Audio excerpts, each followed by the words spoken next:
The big question is this: how do we take a seemingly ordinary world and make it beyond extraordinary? In yoga, there is so much more than meets the eye, and it's not just the things we do on our yoga mats that make the biggest difference. That is the question, and this podcast will give you the answer. My name is Austin Bitzas, and welcome to Life as a Secret Yogi.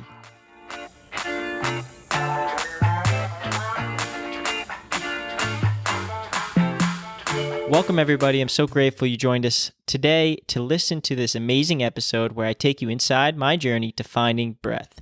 A lesson that I've learned from preparing for this episode is that you should never stop being the student. Everyone's journey is different, and it is important to recognize the things we can work on. In today's episode, I really took this journalistic approach to sharing the things I'm currently working on in my own practice. Breath and meditation are those sometimes less sexy practices or those finer practices that often get overlooked or pushed to the side in place of the yoga asanas, which are the yoga poses. Even as someone who recently went through a teacher training and has been practicing yoga for a while, breath and meditation only encompass a very small portion of your training and of most people's practices. I knew I must have had a lot of the same questions someone would have that is interested in diving deep into their own breath and meditation practice. To confirm this, I went around asking friends and family, some who practice yoga, some who have other practices such as music, art, sports, and some who don't really have a practice at all.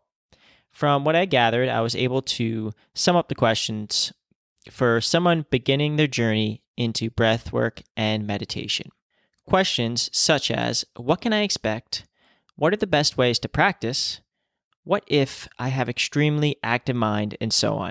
I've heard the name Michaël Bijker thrown around a bit in the breathing space and yoga space, and diving deeper into his work and company called Yoga Life Awareness Project, or Yoga Lab, I saw he offered an extremely extensive course called Breath is Life, a meditation and breathing course that he could have easily charged a few $100 for only $10. It was a no-brainer, and I also knew if any one of my listeners wanted to go through this journey with me to fine-tune their tools of breath and meditation to uncover their secret yogi superpowers, it would be a no-brainer for them as well. I purposely wanted to get Michaël on for an interview before I got deep into his course to keep my questions genuine and authentic to someone early on in their journey. Michaël was kind enough to agree to a follow-up interview once I've completed the course to discuss my experience, the experience of any of you who join me in this journey, and whatever follow-up questions we may all have. So this is part one of a two-part interview. Before we jump in, breath, or in yoga, is often referred to as pranayama, which means life force. As Michaël puts it, we pay attention to our diets and to our fitness regimes. But we can go many days without food and only a few days without water, but try to even go 10 minutes without breathing and see how that goes. Breath is this amazing tool to balance the body and therefore control our minds. But we dive into this and a lot more in the interview.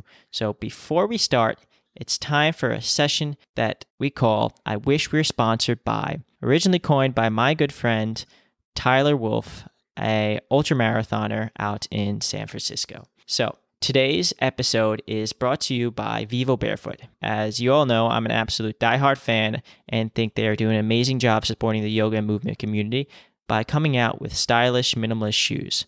I'll provide a link in the show notes below, and if this is your first time ordering, I have a special deal for you in which you could save $30 off your first order of $130 or more, which is a lot better than their 10% listed on the site. So just make sure to use the affiliate link below and the promo code AustinBitzas at checkout. So definitely check out Vivo Barefoot, and as always, you don't have to, but of course, if you use that affiliate link in the show notes below, it would be greatly appreciated as all the proceeds go directly back into supporting this show. Without further ado, enjoy this episode in the sunny parks of Portugal with today's guest, Michaël Bijker. We have Michaël Bijker, the founder of the Life Awareness Project, which you may know as Yoga Lab. He has helped over 30,000 online students through his online courses. Michaël has courses on everything from breathwork to meditation to qigong. And welcome on the show. I recently just started getting into really wanting to develop my pranayama and meditation practice. I've been teaching, and then with teacher training, you learn a sense of kind of the standard breathing techniques and meditation techniques, but you really don't take the chance to go into depth. And I felt like that was something in my practice that I could really work on and develop and integrate that into my asana practice and into my teaching. So I found you through social media and looking at your courses, and yeah, it was really awesome opportunity. But yeah, so I really been trying to geek out over kind of this meditation and breath work, and I really want to improve my integration between the two. And I found your courses, and I really wanted to take like a journalistic approach for not only myself who wants to go through that journey, but other people that want to go through that journey and might have the same questions as myself early on in my journey. So I wanted to catch you before I took your course and before I had all this knowledge thrown on me, just because I might have the same questions. And I also went around and started asking different people, hey, what's your biggest question around like breathing techniques or meditation for somebody who's kind of new to it, somebody who's new to the journey? They might practice yoga, but yeah, they have some interest, but they just don't know how to start. So I guess just to start off, we'll just talk a little bit about yourself. What is your story to discovering yoga and really starting your journey in this whole process? Well, at first I started it just as a kind of physical, getting strong warm up before surfing. I really love to surf. Also back when I was living in Holland, and a friend of mine told me very simple yoga asana sequence, the sun salutations, and I kept doing that, and I felt like, hey, this is actually really helping to make my body strong and loosen up and get more flexible and everything. But then I started to get more into meditation also, started to read a bit more about the deeper layers of yoga, let's call it like that, because in the West we mostly only know yoga by the postures and not really much by the breathing practices and the meditations. So I started reading more into that and get more interested in it. And I noticed it was for me also helpful to calm my mind a bit. I was, thank God, never really depressed or things like that, but I felt sometimes my mind was always thinking. Also very nice thoughts, positive thoughts, but always planning things and thinking about life and thinking about other things in greater things in life and all these things. And I sometimes that felt like, oof, it's a bit much. And what happened also is I got a lot of skin problems already from a very young age. And I noticed that when I did breathing practices and meditation practices and all these things, it really helped to to take the symptoms down of these problems. So I would have less rash and less itching. And so I noticed there is a correlation probably between your state of mind and my state of body. And I noticed that yoga and meditation really helped to calm my mind, and therefore also all these symptoms that I have with skin problems and eczema and all these things.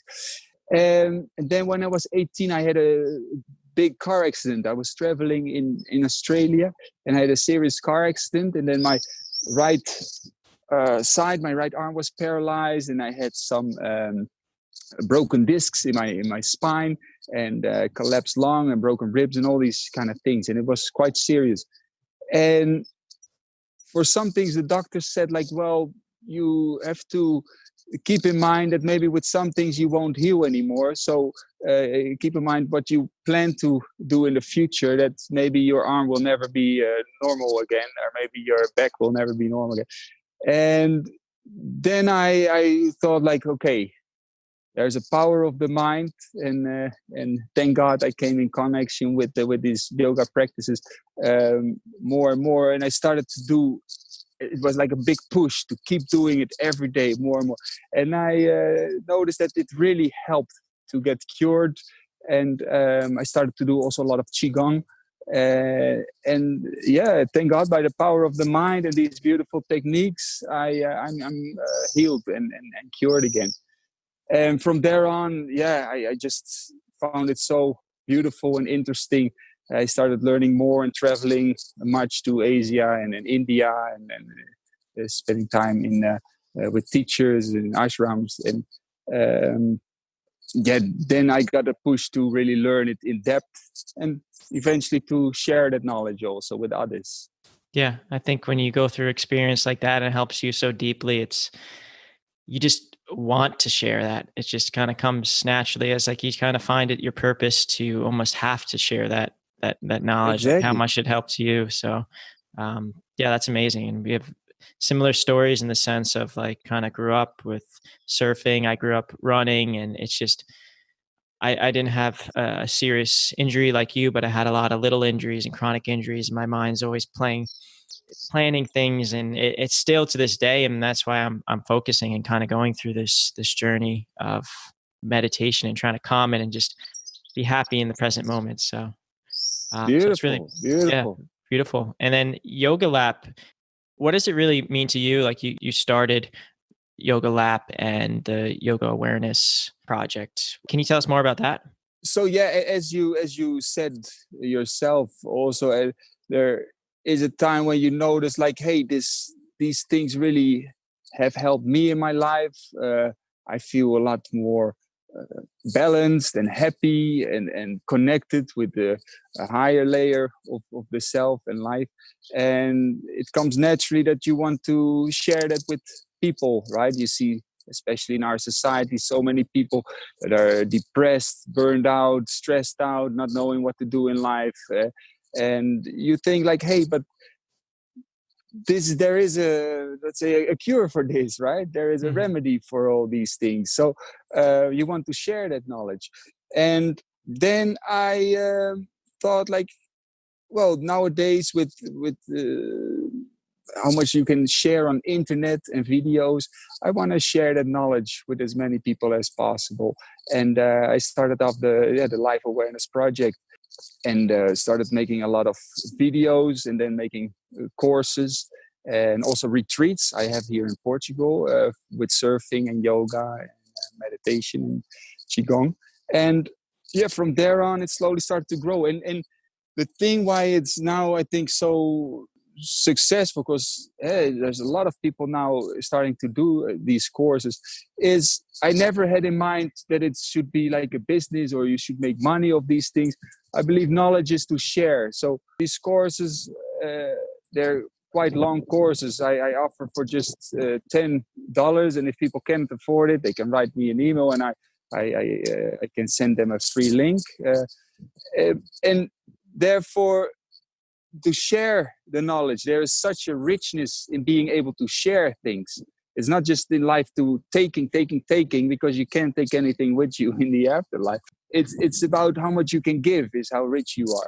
So I started noticing like, hey, in this project, what I want to do is just share the knowledge, and with whoever wants to learn this. And it's not about getting rich or famous, or just share knowledge. Yeah. Yeah. Yeah. And it's great. And I know your course, I've been checking it out. Did like the first introductory courses just because I want to have a foundation before I jumped on the call with you, and just kind of how to prepare myself in terms of setting my breathing practice, meditation practice up. But it's great. I mean, it caught my attention in the sense of it's so elaborate, so professional. And it's just, I like the saying where it's like squeeze decades into days by kind of working with the right mentor or working with the right person, where it's like, I mean, I go from YouTube video to YouTube video, and there's a point where it almost confuses you in a sense. And it's just like, Mm, just have a concrete plan and just work from somebody who has gone that path, and really be able to speak with them and learn the lessons in a sequential way that makes sense. beautiful to hear it. And like you say, that there's so much wonderful knowledge on YouTube. Um, there's also so much not really the right knowledge on YouTube, let's say like that. And it can be sometimes confusing, because there's so much to learn, but you can easily fall into the trap of hopping from one technique to the other technique, and then just watching videos instead of actually doing the techniques on a daily basis. And this absorbing of different knowledge is great, but you also have to put it kind of systematically into your practice, into your daily practice. So otherwise it stays a passive thing of watching the screen and seeing other people doing maybe some breathing techniques and thinking like, oh yeah, that must really work. Great, next video. Oh yeah, that must work. But if you're not really going to sit down and do it yourself, it's a whole different level of knowing and realizing the true benefits it can give. Yeah, no, exactly. Sometimes I notice myself, it's just like you're learning for the sake of learning. And instead of really Yes. grasping that and going on deeper level and really connecting it and internalizing it and then being able to take actionable steps to utilize it. But I guess we could just jump right into like the breathing part. What can somebody expect from learning to use their breath as a tool to improve their mental and physical health? Like, what are some of the benefits physically and some of the benefits mentally?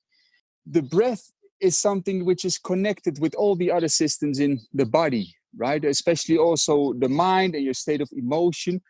Because if you feel stressed, or if you feel a little bit agitated or angry, or if you feel very sad, your breathing pattern also changes, right? So your breathing becomes more shallow and becomes a bit faster, more high up. And also, if your nervous system is very tense, if you, for instance, are sitting in the car and you're worrying about a certain thing in your life and your whole body starts to tense up and your breathing becomes also short, this all reflects back into your breath. Now, this also goes the other direction. So with your breathing, you can also influence your state of mind and your state of emotion. So for instance, if you're feeling a bit disconnected or you're feeling angry or you're feeling very sad, taking a couple of very deep breaths already helps you to settle back down. Now, this is on a very, let's say, superficial level. Also, if there's a lot of tension in the nervous system, you can start to, with the breathing, release that out. With the breathing, you can change how fast your heart is going. So you can make your heart beat faster and create a faster metabolism in your body and make burn fat and release a lot of energy in all the cells by doing very strong breathing techniques. But at the same time, you can harmonize and calm down your whole nervous system and the heart rate and the blood pressure and also the hormone system with very calm, gentle, slow breaths. So your breathing is like a remote control for all the other systems in the body to be able to control that. Because you cannot sit and think like, okay, now I'm going to make my heart beat faster, or now I'm going to produce adrenaline, or now I'm going to produce certain hormones that help me to balance and calm down my nervous system. But you can't do this with the breathing. So there's a lot of different types of breathing techniques. And with these different breathing techniques, it's like a toolbox. You can start to harmonize and balance different imbalances in the body and start to cure yourself from diseases and things like that, and bring more energy and awareness into your life. Yeah, amazing. I mean, I feel just so much calmer just from doing the simple belly breaths, just putting a block or a book or your hands on your belly. And it was amazing. Like it's just something as simple as that. And what are some experiences of, or have you seen in your students that you've taught and in your retreats and through Yoga Lab?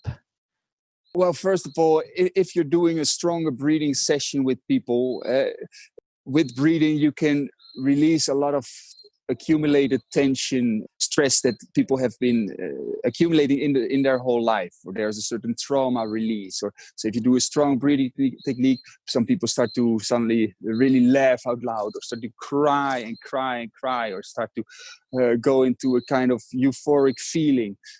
All of that really happens because there can be a certain tension in the body that's with this breathing and the oxygenating of the body and bringing carbon dioxide out, really starting to release.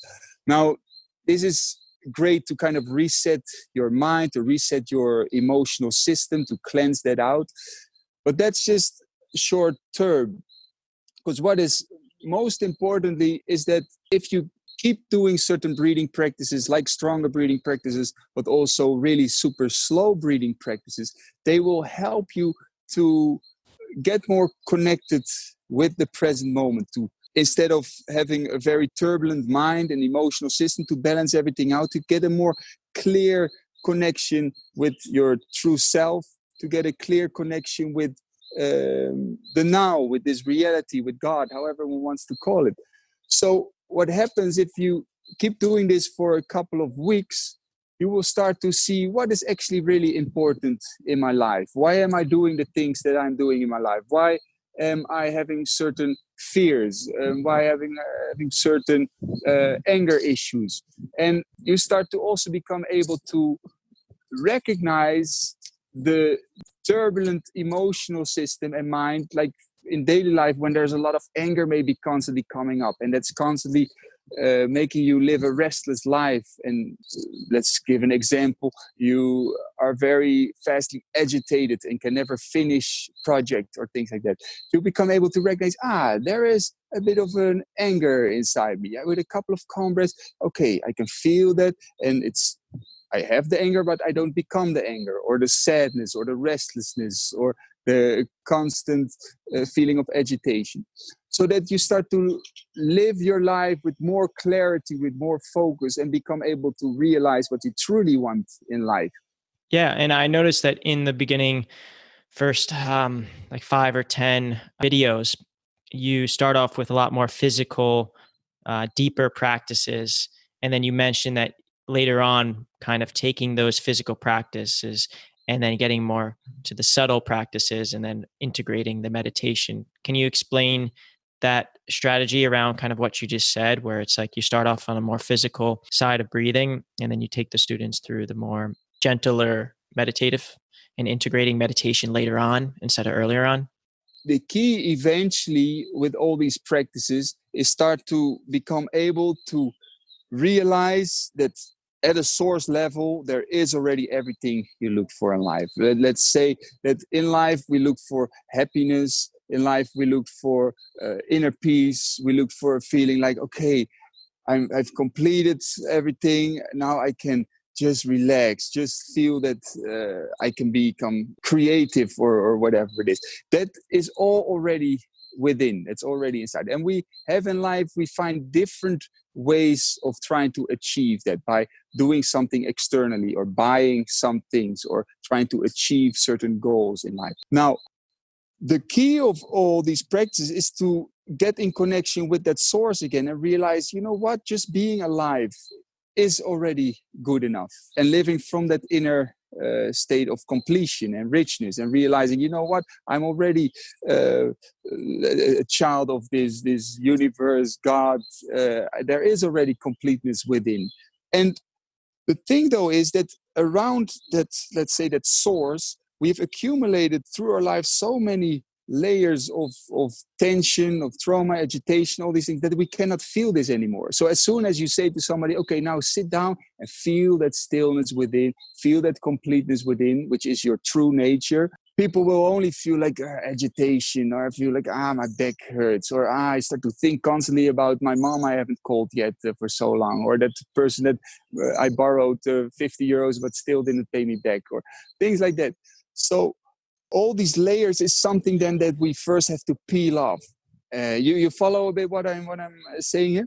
Yeah, no, I think it's a beautiful analogy. With the stronger breathing techniques, we do that first on a very physical level. We do something physical, strong. We feel a little bit high from the carbon dioxide that's out of the body and the oxygen that is up, and all these things that are happening. We feel like, hey, we're actually doing something. And the nervous system and the mind and the emotional system is really getting shaken and cleaned. The important thing, though, is you can do that, but you still have not become able to become still, even if you don't feel so many sensations happening of feeling yoga high or yoga stoned, however one wants to call it, from doing these strong breathing techniques. So first we want to clear it up, and then teaching people more and more, actually you don't have to breathe so deep, so strong anymore. When these layers are being cleansed and you become able to just sit and with a couple of very slow, calm breaths, realize that inner peace within, and then sit with that inner peace. And this is a very important aspect which a lot of people seem to miss out on, is just doing the strong physical dynamic practices, whether it's in movements of yoga and hot yoga, and which all has beautiful benefits, or very strong breathing techniques, and like some people do Wim Hof breathing or strong yogic breathing. Just doing that keeps you working on a very superficial level, and you feel great and a bit high, but you still have not reached a bit more depth if you let the sensations calm down again and become able to be still even when you don't feel all these sensations happening, and letting the awareness sink deeper to that source. I'm not sure if you follow what I'm saying here. I love what you're saying, and I have two things to say about that. It's a beautiful analogy, and it's an analogy that kind of I'm utilizing the analogy of the metaphor of the secret yogi. The secret yogi is the yogi within. When you peel off those layers, it's like it's been there the whole time. And I say, like, embody your superpowers. And your superpowers are just kind of that awareness and that mindfulness and that gratitude and love that you have within. So when you peel away those layers, beyond the time that you spend on your mat, because when you're on your yoga mat or when you're doing these more physical breathing practices, or for me, it's like I feel like I first found my breath in the sense of being a yogi or yoga through running, through surfing, through just like that calmness. But I was always having to move. I was always having to be active and do something physical, not realizing that I could take that same feeling and that same beautifulness, if that's a word, this beauty in life outside the time that I was physical. I'm a very physical person. I enjoy it because you get that high of life's beautiful when you're doing that, but realizing that I do have the secret yogi within myself. I just have to find it, and I could utilize it all around and take my ordinary world and make it extraordinary. So beautiful. So, yeah, I love how you put that. Yeah, so I followed it all. Yeah, it was nice. And just to add something to what you just said, that which I recognize very much. I had this also, that having to do something in order to feel that inner peace, whether it's going for a run or going to the gym or doing very strong physical dynamic yoga, to be able to feel that inner peace, it's almost it's really helpful and it's beautiful, and I people should definitely do that. But remember that in a way it's almost like a distraction method, because the thing is, when you are just sitting still, you don't want to get face to face to all this restlessness that you might have, or this agitation, and you feel like, well, first I have to go for a run and do something, and then you can feel that inner peace. But as soon as it becomes still again, you are still not able to deal with your own internal environment and emotion. And one key element of meditation practice is to train yourself to become able to get face to face with your true self in a way, these layers of the self, and to feel like, okay, you know what, there's agitation, but instead of feeling I need to do something, call somebody, go for a run, I'm just going to sit with it, and I'm going to let that layer slowly peel off, in a way of letting the light of awareness shine on it. Like the light of awareness is like the sun, and you let these frozen layers just melt through it. But it costs time and it costs a bit of effort. So if you're sitting still and you feel, there's that agitation again. Okay, I just take a couple of very slow breaths. I feel that agitation. And then you become master of that agitation. And the agitation is not master over you. Because the agitation is not deciding whether you are going to move or call somebody, or no, you're going to be still and choose, like, no, now I'm not going to move. I'm going to sit with it and feel it. And then it can go out of your system. Yeah, and it's beautiful because you can cultivate that at any time.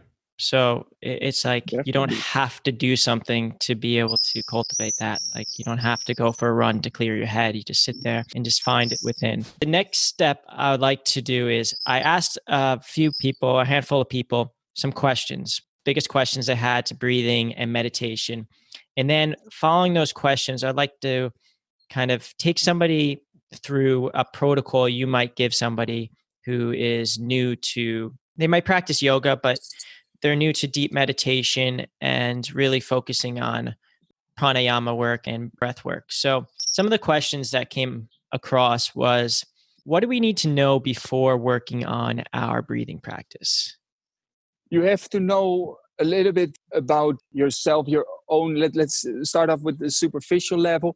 If you have suffer from epileptic attacks, or if you suffer from very strong problems with the heart or with the brain, or you just had an operation or something, then obviously common sense, you're not going to do very strong, powerful breathing practices, put a lot of pressure on the heart or the brain, all these things. So this is good to know a little bit, like the precautions and the benefits of each practice. The second is you have to know what is your true goal with this practice. So this is something that I try to teach a little bit in this course as well.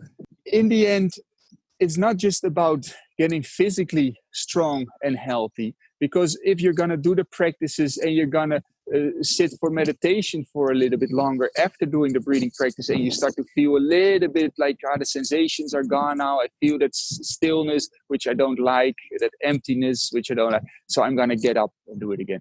But if you know, hey, it is actually also my goal to get to know myself a bit better. What happens if I will stay seated? Or my goal is actually to dissolve this inner tension and to find a remedy for this. Then you deal with all these things in a very different way. Then you feel like I'm sitting still, but I feel agitation coming up. There is that agitation that's always in my life. And now I'm coming face to face with it. What is it actually? Why do I feel it? How does it feel? And then you deal in a very different way with it.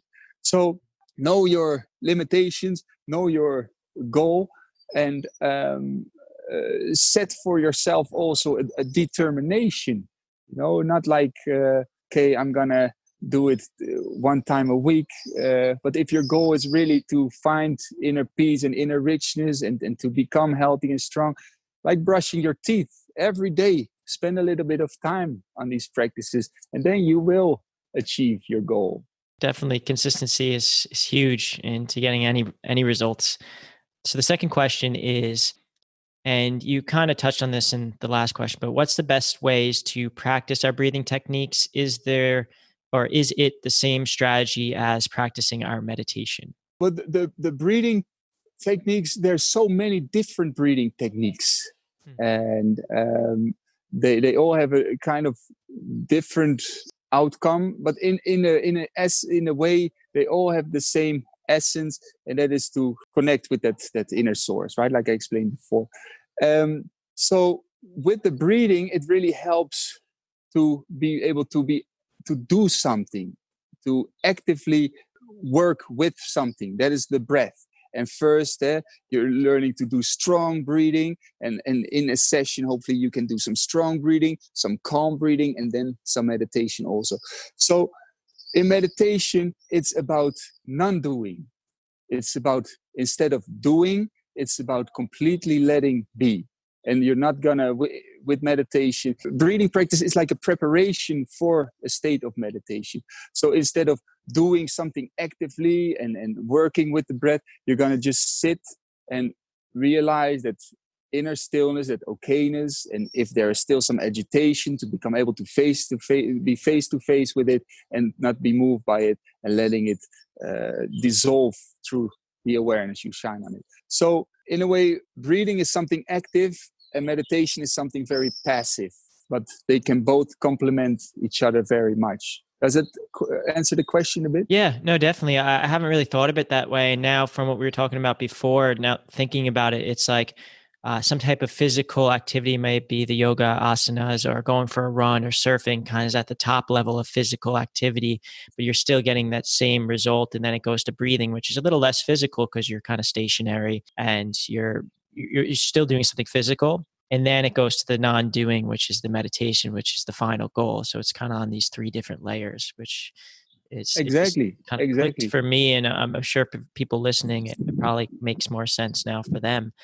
And the third question is there a difference between, or any benefit between sitting versus laying down? I know personally when I first got started and before I started really getting into the asanas, like 5 or 6 years ago, I had a hard time sitting. Like sitting was super hard, but I could lay down and I could do some of the techniques. I know some of the techniques start getting a little difficult when you're laying down. Yeah, what's your opinion on sitting versus laying? Thing is, when you're sitting up straight, you are really having an active position, an active posture, and it keeps you awake. It keeps you sharp, and the whole nervous system runs through the spine. And if you keep the spine straight, it's like an alertness in your whole system.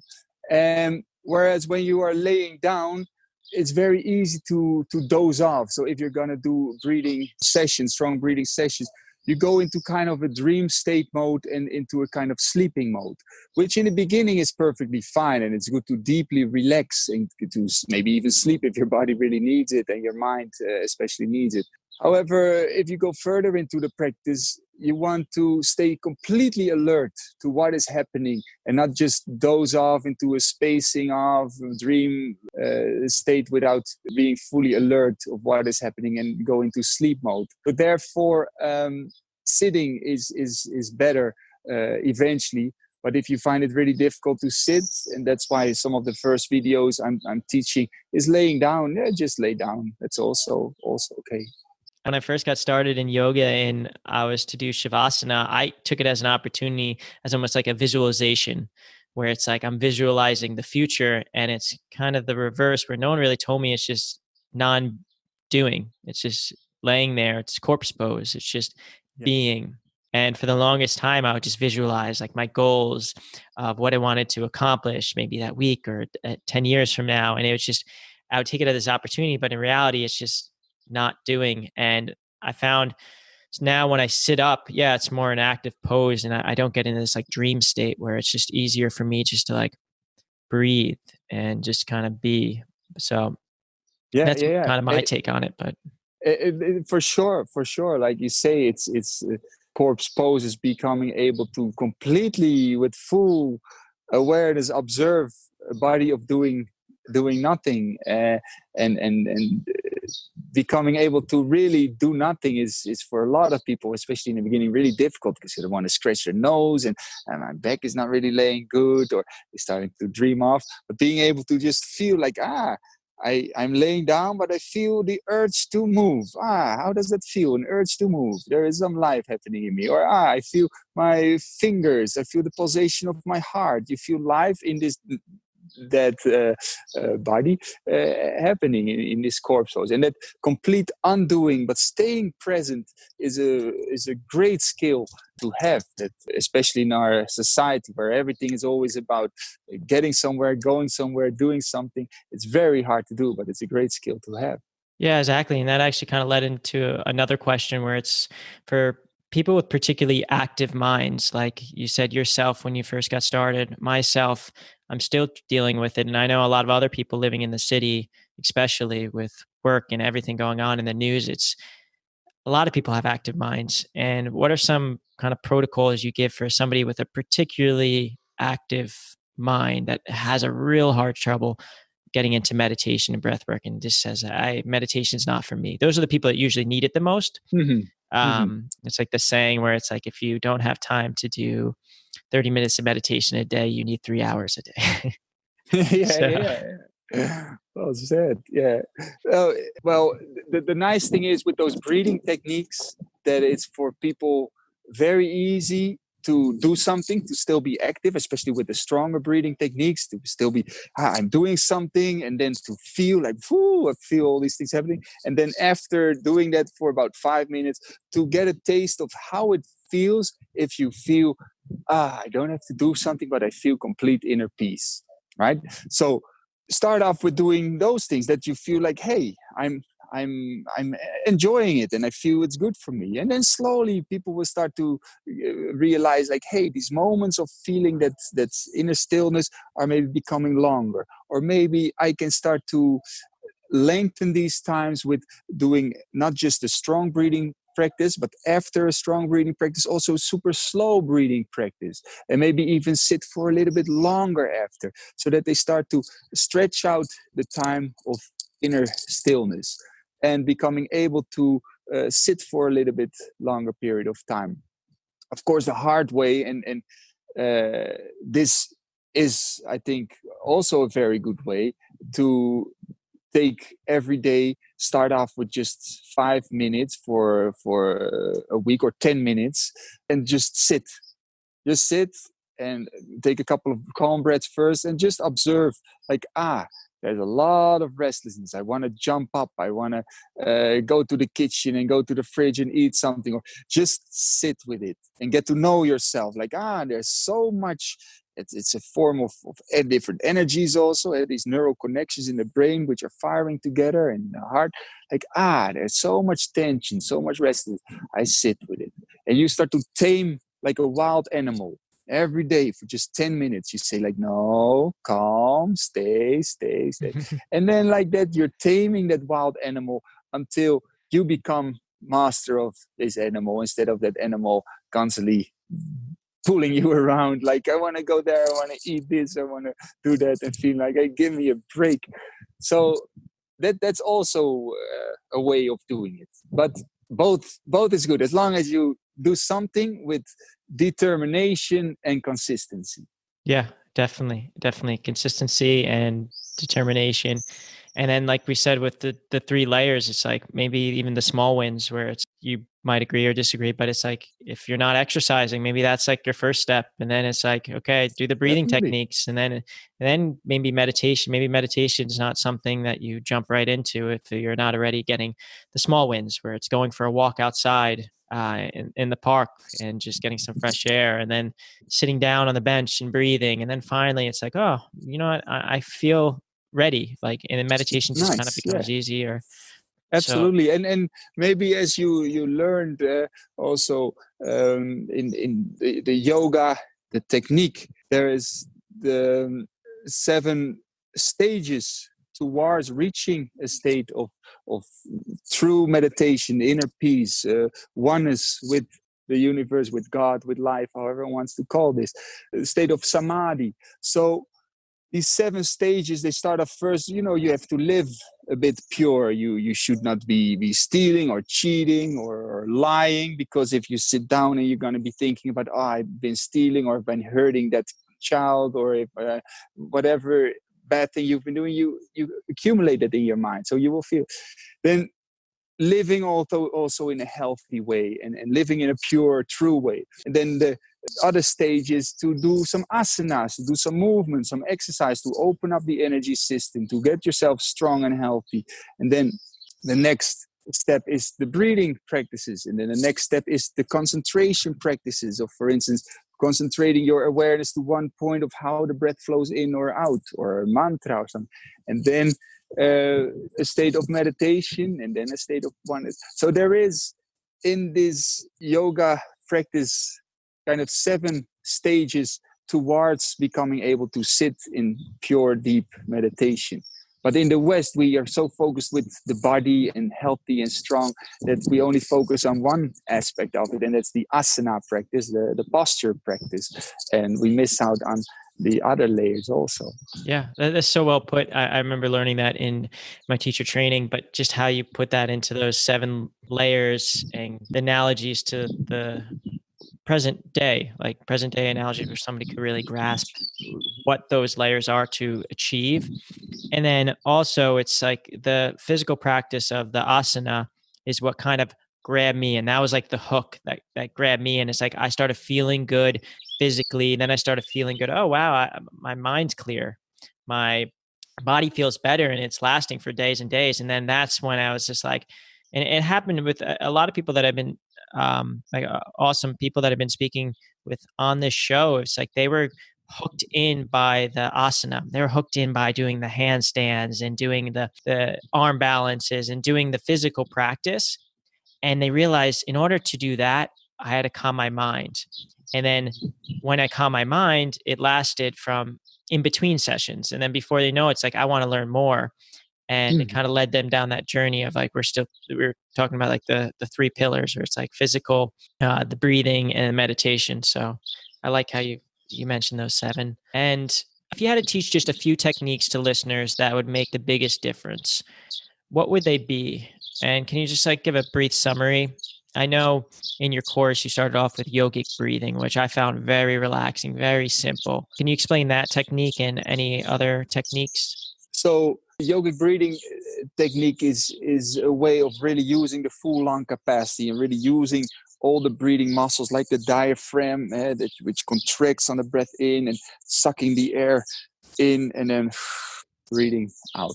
And this you can do in a very strong way, strong yogic breathing, which is very great to get yourself into a state of feeling deep inner calmness, and it's very beneficial for all sorts of health issues, which is a great thing to learn. But you can also implement this 3-step breathing or this yogic breathing into all aspects of your daily life, and not in such a strong way, but learning to do it kind of slow, like 7 seconds in and then hold for a little moment and then 10 seconds out, for example. So if you're sitting in the car, or if you're waiting for the bus, or if you are waiting for your coffee to cook, to take a little moment, like 3 of these breaths, maybe even 5, or maybe just 1, to create these little breaks in your daily life, in the mind that's maybe normally constantly busy, to make a little break, like, okay, a calm breath, connecting, feeling, and emptying with the breath out. So the more you do things like this, the more your brain starts to kind of wire together to feel that state. And the more you make breaks in your mind, the longer these gaps come in that become in that long stream of thoughts and feelings and or maybe worries or doubts, the more you start to create little moments of space in your life. And the more you create those moments of space in your life, the more you recognize, like, hey, life is not always full of things, but there's actually space, and there's little dots of let's say manifestations happening in life. You understand what I mean? And realizing, like, actually there is space. There is not only action and reaction and things happening and worrying mind. No, there is some space, and I can feel that space within. So making these little breaks throughout the day, which is very good. Another good thing is, and I have like that also in the course or on YouTube. If you look like my name, Michaël Bijker, 5-minute exercise or warm up. I'm not sure what it's called, but to do that every morning, just 5 minutes, taking a moment to open up a little bit the body and let that be the foundation of the rest of your day. So instead of waking up, jumping in the shower, grabbing a cup of coffee, running to your work, and then be behind your desk, focused on the work, and not even having that little moment where you felt connection with the self. This will create, if you don't make those little moments of connecting with the self, you will start to feel disconnected with yourself, with others, with life. You feel the emptiness and not fulfillment. And if you can make a little moment, 5-minute workout in the morning, just to connect with the body, to feel your body moving, to open up on a physical level, and to feel like, hey, I'm alive, it's all right.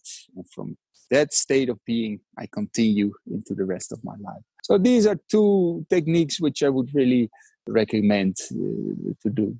Yeah. And for everybody listening, I guess that action item would be, if you didn't get anything from today, it would be just to spend 5 minutes in the morning and just breathe. And you could choose any technique that you would like.